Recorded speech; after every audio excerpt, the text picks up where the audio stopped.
हरिओम. लाओत्सेचा ताओबोध योगदास श्री जयगणेश जोशी यांचे प्रवचन. शून्यात पूर्णता.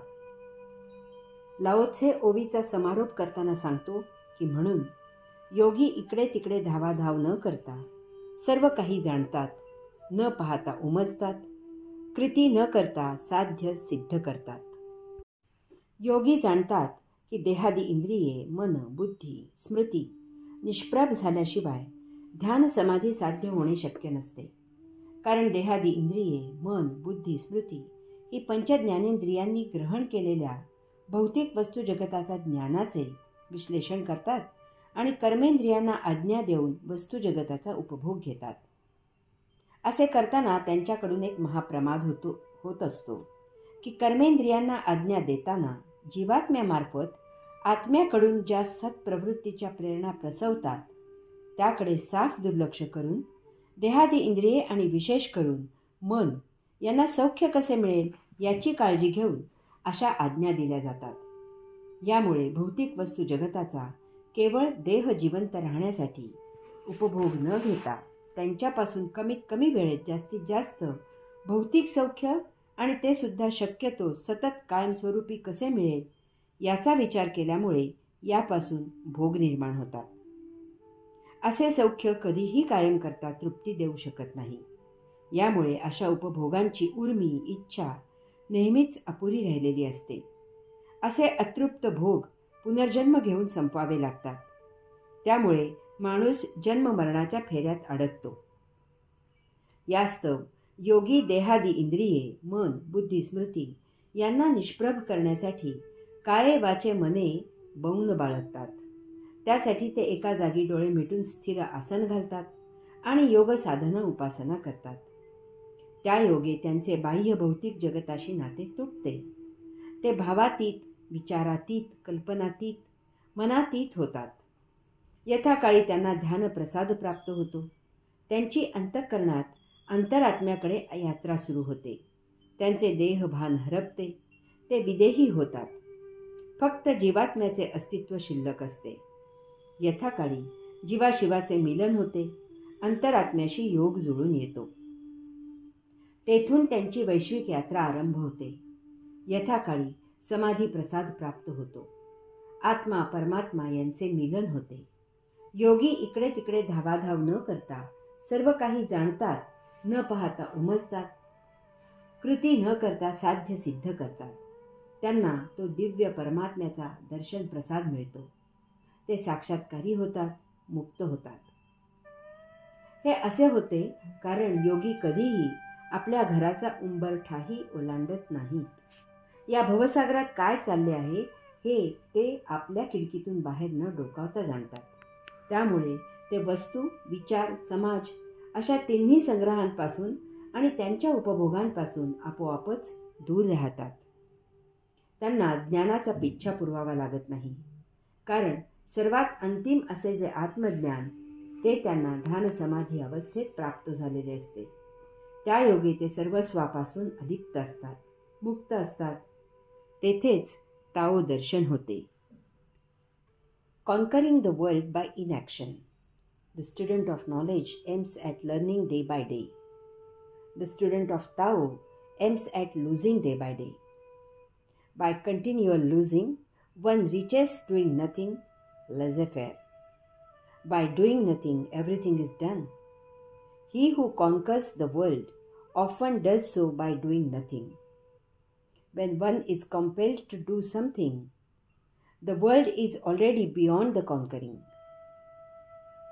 अकर्मद्वारा जग जिंकले जाते. ज्ञान तृष्णा असलेला दिवसेंदिवस शिकण्याचे उद्दिष्ट बाळगून असतो. ताओची तृष्णा असलेला दिवसेंदिवस विस्मृतीत जायचे उद्दिष्ट ठेवतो. स्मृतीचा सतत ऱ्हास झाल्याने लेझेफेअर तत्वानुसार अकर्मदशा होते. काहीही न करता सर्व काही होत असते. जो जग जिंकतो तो बहुतांशी काहीही न करता ते जिंकतो.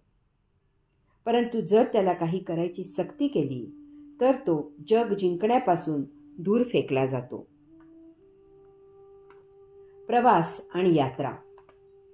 लाओत्से या ओवीत सांगतो की ज्ञानतृष्णा असलेला दिवसेंदिवस शिकण्याचे उद्दिष्ट बाळगून असतो. ताओची तृष्णा असलेला दिवसेंदिवस विस्मृतीत जायचे उद्दिष्ट ठेवतो. याचा अर्थ या जगतात 2 प्रकारचे लोक आहेत. एक लोक आहेत प्रवास करणारे. ते आयुष्य जगतात. ते सतत प्रवास करत असतात. त्यांच्या प्रवासाला थांबा नाही. जे जे नवीन दिसेल त्याचा आस्वाद घेत ते हिंडत असतात. बाजारात नवीन काही आले आहे का याचा ते शोध घेत असतात आणि त्यातील जमेल तितके आणून त्याचा यथेच्छ उपभोग घेत असतात. नवनवीन जागांना भेट देत असतात. नाविन्यपूर्ण, विविध आणि वैचित्र्यपूर्ण वस्तू जगताचा उपभोग घेणे हेच त्यांचे आयुष्य असते. अशा लोकांसाठी वैज्ञानिक लोक नवीन शोध लावत असतात. असे वैज्ञानिक स्वतःही अशाच प्रकारे प्रवास करत असतात.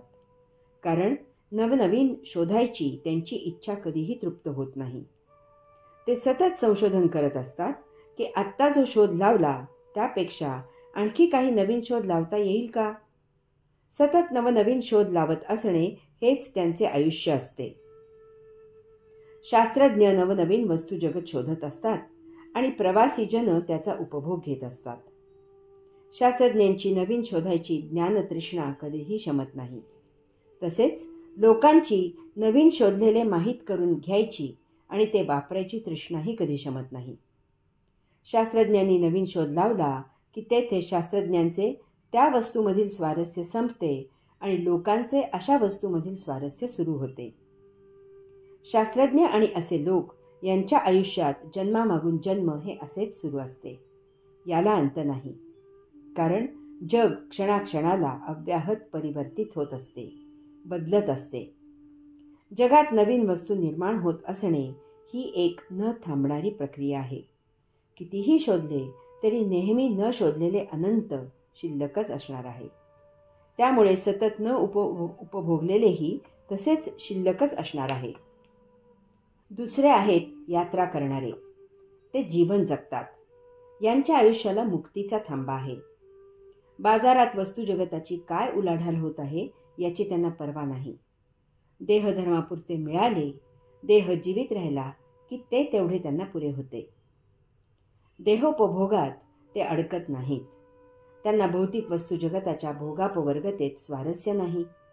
ते देहाचा सदुपयोग करून मुक्तीची यात्रा करत असतात.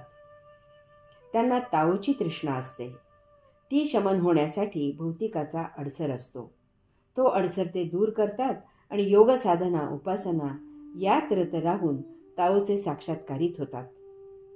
एकदा ताओचा साक्षात्कार झाला की त्यांची तृष्णा शमन होते. त्यांच्या जीवनाचे सार्थक होते. त्यांना तृप्ती मिळते. आता देहधर्मापुरताच त्यांचा भौतिकाशी संबंध उरतो. त्यांच्या भौतिक गरजा अत्यल्प असतात. ते जीवनमुक्त होतात. यात्रा सुफळ संपूर्ण होते. अशांचा पुनर्जन्म त्यांच्या स्वतःच्या मर्जीने होतो. हरि ओम.